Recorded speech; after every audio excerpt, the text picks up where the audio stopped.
আজ তৈরি করেছিলাম বিকালের নাস্তার জন্য সহজ একটা রেসিপি, যেটা বিকালের চায়ের সাথে দারুণ লাগে। তার জন্য একটি কড়াইতে অনেকটা পরিমাণ তেল গরম হতে দিয়েছি। তারপর আমি এই ধরনের জালি ইউজ করেছি। প্রথমে কিছু চিড়া ভেজে নেব।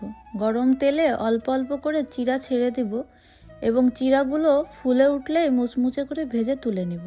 এই একই তেলে আরও কিছু চীনাবাদাম লাল লাল করে ভেজে তুলে নেব।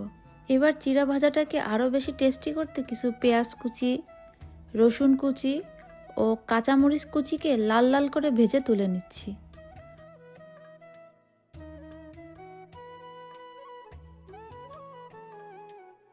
সব কিছু ভাজা হয়ে গেলে এমন একটি কিচেন টিস্যুর উপর রেখে দিব যেন এক্সট্রা তেলটা চলে যায়। এবার একটা বক্সে ভেজে নেওয়া সব কিছু একে একে ঢেলে দিব।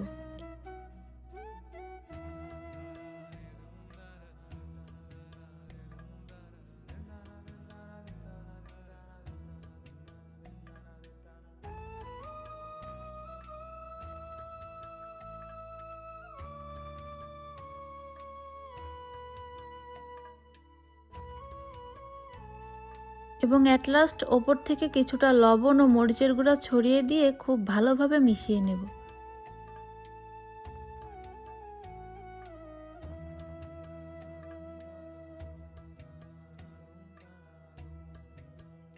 আর এভাবেই তৈরি করে ফেললাম বিকালের নাস্তার জন্য মুচমুচে চিড়া ভাজা, যেটা চায়ের সাথে একদম পারফেক্ট জমে যায়।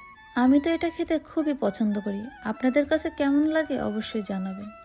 আজকে এখানেই বিদায় নিচ্ছি। আল্লাহ হাফেজ সবাইকে।